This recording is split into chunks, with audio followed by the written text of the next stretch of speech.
The way Mark and I met could have been ripped straight from a rom-com, a chance encounter at a mutual friend's barbecue, complete with spilled drinks and awkward apologies. He was charming, with a quick wit that had me laughing despite myself.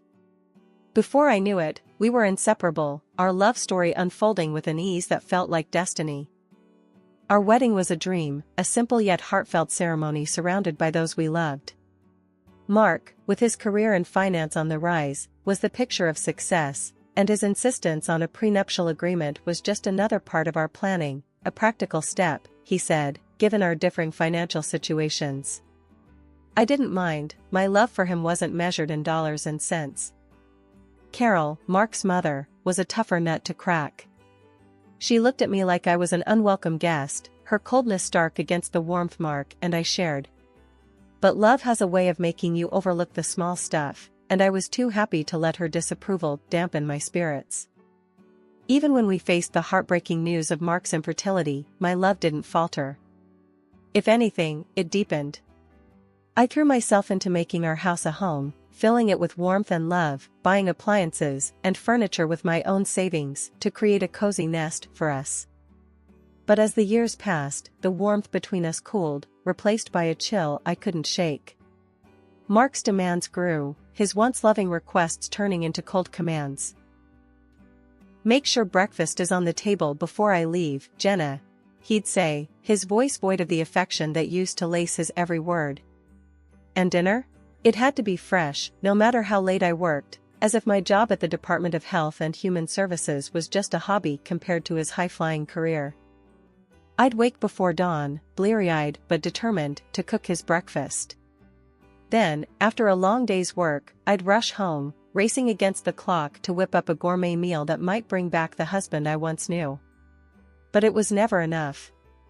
He took my efforts for granted, never once uttering a thank you, only reminding me that I should be grateful for the roof over my head, his roof. Our conversations, once filled with laughter and shared dreams, now were battlegrounds, his words cutting deeper each time. "This is my house, Jenna. Don't forget that," he'd snap, whenever I dared to suggest anything might be amiss. Each day, as I moved through our home, touching the pieces of our life I'd built with love and care, a thought began to take root in my mind. What if I were alone? The idea, once unthinkable, now felt like a bomb. My love for Mark had been replaced by a weary resignation, worn down by his indifference and coldness. One evening, as I sat at the kitchen table, staring at the empty chair across from me, the realization hit me hard. I no longer recognized the man I had married, nor did I see the woman I had become in his reflection. The love that had once been my guiding light had faded, leaving behind a longing for peace, for a life where my efforts were seen, my presence valued. As I turned off the lights and headed to bed, the silence of the house a stark reminder of the distance between us, I couldn't help but wonder, would I be better off alone? The thought was a whisper in the dark, a question I wasn't quite ready to answer. But with each passing day, the whisper grew louder, a call to find myself again, to reclaim the life and love I deserved. Lately, it's like I'm living with a stranger, not the man I married. Mark's been on my case for everything, the house not being spotless, the dinners being too repetitive. It's like nothing I do is ever enough. I've been finding solace in solo trips to the mall, picking out new furniture and gadgets for our home, trying to fill the void with material things. But even that joy is fleeting when I come home to his coldness. It hit me hard when I realized Mark hadn't put a single penny into our joint account for months. All the expenses, the mortgage, utilities, groceries, have been coming out of my paycheck.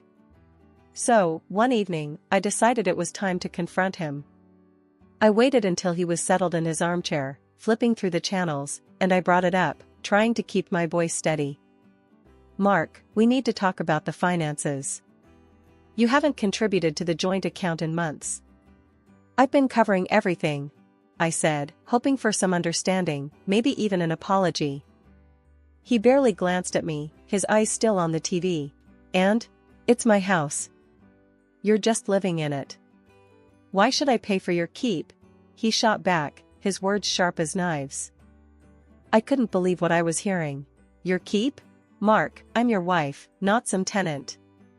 I've been paying for everything, trying to make this house a home for both of us, I argued, feeling my temper rise.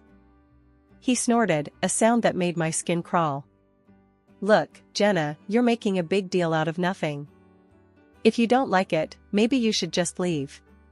But we both know you've got nowhere to go, he said, turning back to his show. I was seething, hurt and angry, but before I could respond, his phone rang. It was his mother, Carol. He answered on speaker, and before I could escape, she started in on me. Jenna, you need to stop this nonsense and start showing some gratitude. Mark's been too good to you, and here you are, acting like a freeloader.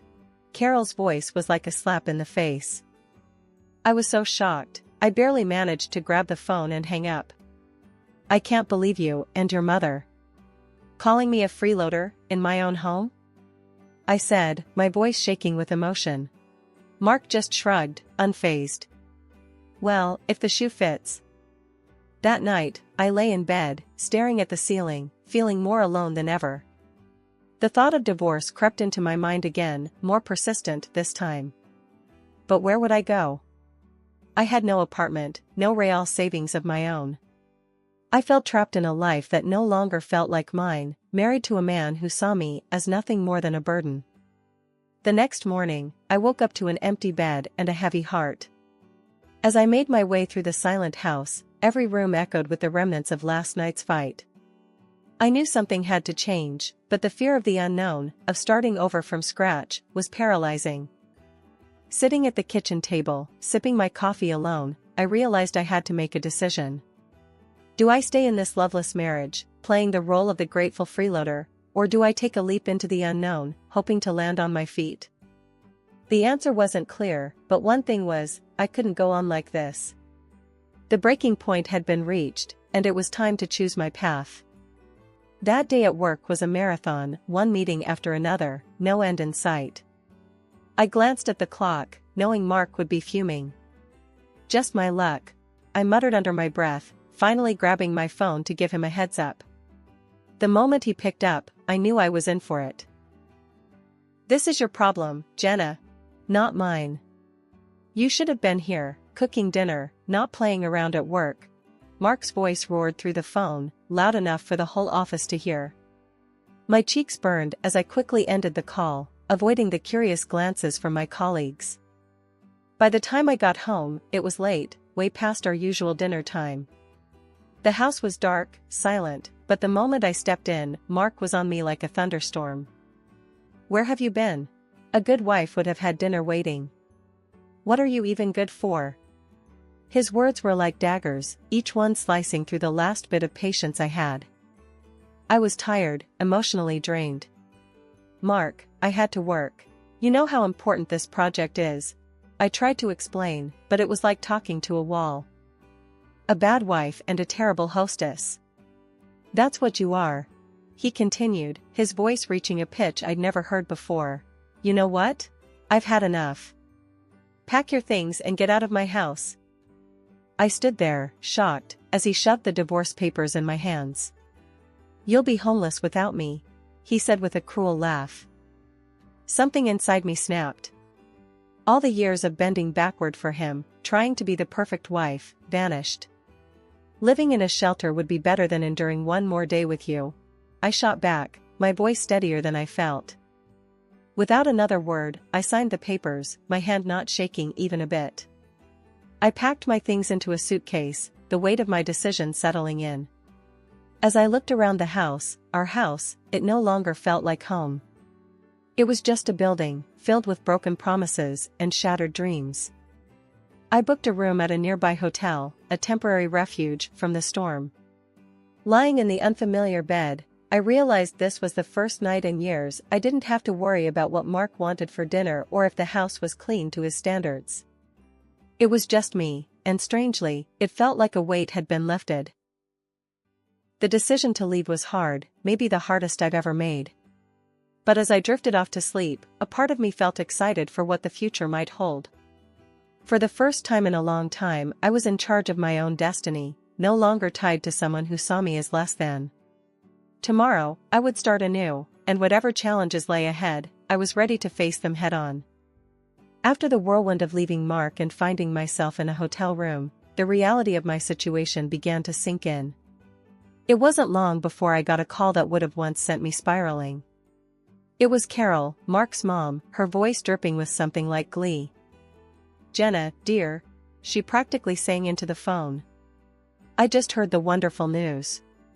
My boy has finally come to his senses and divorced you. I'm popping champagne tonight. It's a celebration, dear. He made a huge mistake marrying you, and now it's corrected." Her words, meant to wound, barely scratched the surface. I was past caring what Carol thought. "Time will tell, Carol. Time will tell," I replied calmly, a sense of detachment washing over me. I hung up, a small smile playing on my lips. For the first time in years, her barbs couldn't touch me. A week of navigating through my new reality had passed when I decided to open up to my boss about everything. The burden of pretending everything was fine was too heavy to bear alone. I expected sympathy, maybe some understanding, but what I got was a lifeline. "Jenna, I'm so sorry you're going through this, but there might be something that can help," she said, her tone shifting from comfort to businesslike. "There's a municipal housing program designed for situations like yours. It offers affordable housing solutions to those in need. I think you should apply. I'll help you." Her offer was a beacon of hope in the overwhelming darkness I'd been navigating.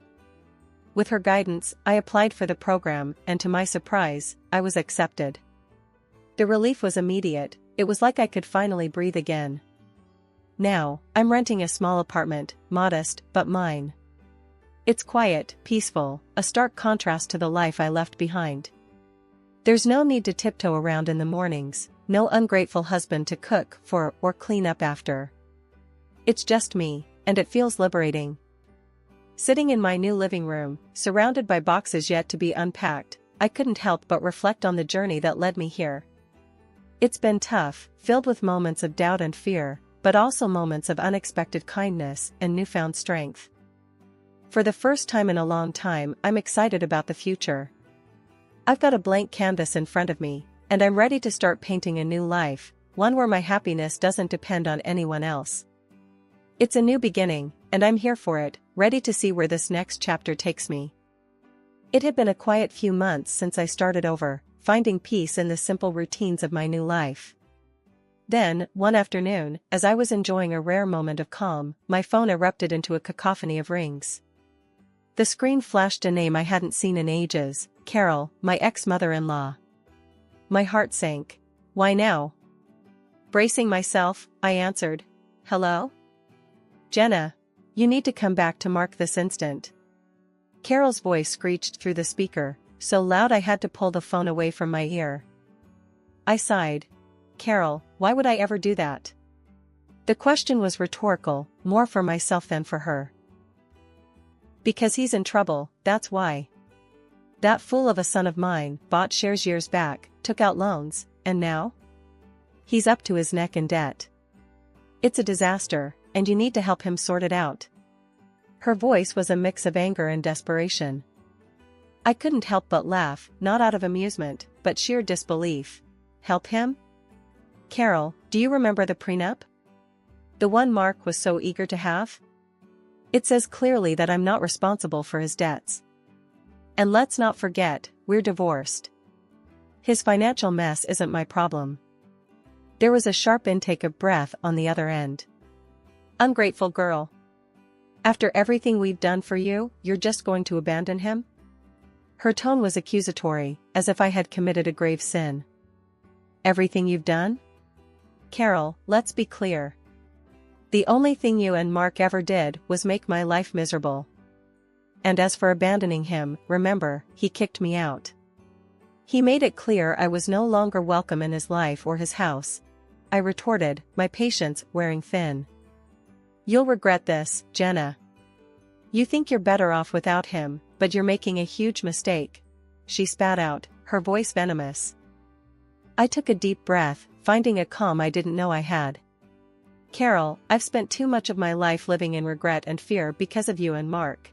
I'm done. Mark's debts are his own doing. It's time he learns to deal with his own mess. I'm moving on with my life. Goodbye, Carol." With that, I ended the call, a sense of finality washing over me. I had expected to feel shaken, upset, maybe even guilty. But all I felt was relief. Standing up to Carol, making it clear that I was no longer part of their twisted family drama, felt like shedding a weight I'd been carrying for too long. Sitting back down, I let out a long breath I hadn't realized I'd been holding. The conversation with Carol, as unpleasant as it was, served as a stark reminder of how far I'd come. I had fought hard for my independence, my peace, and no amount of guilt-tripping could drag me back into that chaos. For the first time in what felt like forever, I felt truly free. Free from the expectations, the criticisms, the endless cycle of trying to please people who would never see my worth. I had found my strength, my voice, and I wasn't going to let anyone take that away from me again. As I looked around my small apartment, a sense of pride filled me. This was my space, my sanctuary, and my new beginning. I had survived the storm and come out stronger on the other side. And no call, no matter how unexpected or unwelcome, could change that. The next morning, I woke up with a resolve as clear as day. It was time to reclaim what was mine. I rummaged through my files until I found the receipts for all the items I had poured my money into over the years. The sleek dishwasher that made Mark's life easier, the washing machine we picked out together, though, let's be honest, I paid for, and the high-end coffee machine that became the centerpiece of many of his mornings. It wasn't just about the money, it was about the principle, about not letting my contributions be erased and taken for granted any longer. With a moving truck booked and a couple of strong helpers at my side, I went back to the house that was no longer a home. The door opened to an eerie silence, a stark contrast to the chaos of emotion swirling inside me. As the workers started loading up the truck, I couldn't help but feel a mix of satisfaction and sadness. Each piece of furniture, each appliance, had a story, a memory attached to it. But as they say, you can't cling to the past if you want to move forward. Just as we were finishing up, my phone rang. I knew without looking who it was. Mark's name flashed on the screen, his call as predictable as it was unwanted. I answered, bracing myself for the storm. "Where the hell is all my stuff?" he bellowed, skipping any pretense of a greeting. "Your stuff?" I couldn't help the incredulous laugh that escaped me. "You mean the things I bought with my money?" "I've taken them back, Mark. According to our prenup, I have every right to." His curses and insults flew fast and furious, a torrent of anger that once would have cowed me. But not anymore. "Listen, Mark." I cut in, my voice steady. "I wish you the best, truly. But this is where our paths diverge for good." And with that, I hung up and blocked his number, a symbolic gesture of cutting the final tie that bound me to a life that no longer served me. As the moving truck drove away, my heart felt lighter than it had in years. This wasn't just about reclaiming my possessions, it was about reclaiming my life, my independence, and my self-worth. I knew there would be challenges ahead, but for the first time in a long time, I felt ready to face them head-on, on my own terms. 6 months down the line, life's taken a turn I hardly dared dream of.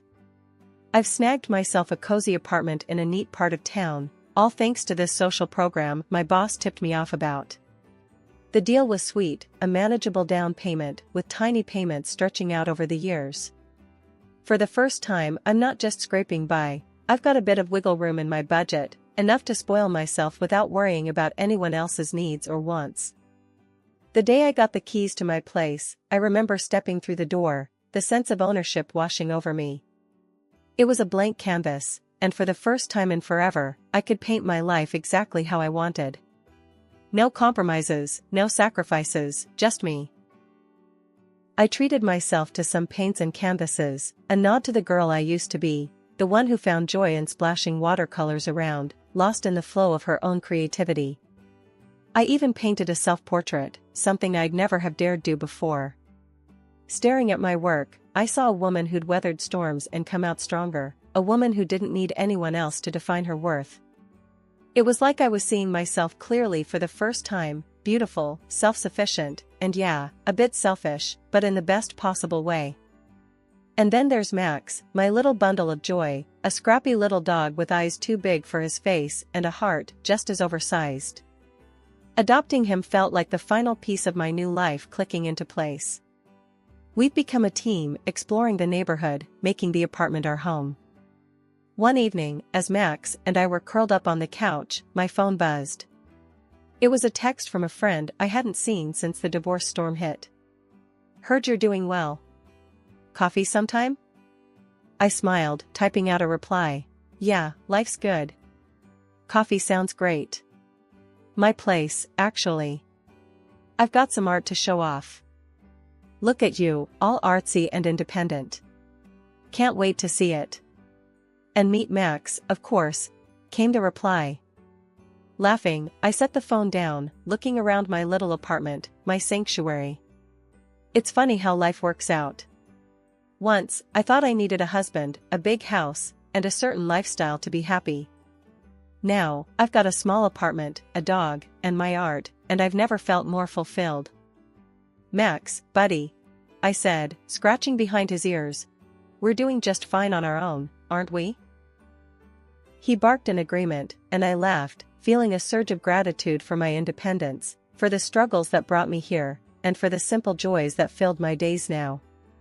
This was happiness, unfiltered and undiluted, and it was all mine. Life's taken a turn I could have never predicted a year ago. Just the other day, while having my morning coffee and scrolling through the news on my phone, I stumbled upon a headline that stopped me cold. My ex, Mark, had been declared bankrupt. His house, the one he was so proud of, the one he kicked me out of, had been sold off to cover his debts. Now, he's back living with his mom, Carol. I couldn't help the small, satisfied smile that crept up on my face. Breaking free from him was the best decision I ever made. These days, my mornings are spent wandering the park with Max, my loyal little sidekick. The fresh air, the peaceful quiet, it's a far cry from the tense, stifling atmosphere of my old life. And it's not just the walks, I found a new passion that's breathed life into my world, painting. I joined the local amateur artists club on a whim, thinking it'd be a casual hobby. But it quickly grew into something more. I started exhibiting my paintings at local shows, the vibrant colors and bold strokes a reflection of my newfound freedom and joy. At one of these exhibitions, my path crossed with someone unexpected. I was standing beside one of my pieces, a watercolor that I felt particularly proud of, when a man approached. He studied the painting with an intensity that made me curious. "That's quite beautiful," he said, nodding towards the canvas. "Did you paint this?" I couldn't hide my grin. "Yeah, I did. Thank you." We got to talking, and it turned out we had a lot in common. Before I knew it, we were sitting in a nearby cafe, chatting over coffee like old friends. He was easy to talk to, with a warmth and a sense of humor that I'd missed in my interactions for so long. He even bought my painting. "I want to see this first thing every morning," he said. "It's inspiring." That coffee turned into dinner a few days later, and then into walks in the park, Max trotting alongside us. He introduced me to his kids, two bright sparks, who welcomed me with open arms and laughter. It felt natural, easy, like a piece of my life that had been missing without me even realizing it. One evening, after the kids had gone to bed and we were sitting on his porch, he turned to me. "You know, I'm really glad I bought that painting," he said, his voice soft in the twilight. I smiled, leaning my head on his shoulder. "Me too. It's funny how things work out." It got me thinking about how far I'd come, from feeling trapped and hopeless to standing on the cusp of something beautiful, something new. I was free from the shadows of my past marriage, ready to dive into the future, whatever it might hold. As Max and I continued our morning walks, I found myself reflecting on the journey. The pain, the struggle, it all led me here, to a place of peace and potential. I was ready to embrace whatever came next, open-hearted and free. Life, it seems, has a way of surprising you, of turning the page when you least expect it. And as I walked, the sun breaking through the trees, I couldn't help but feel grateful for every twist, every turn that brought me here. Ready for a new chapter, I stepped forward, into the light.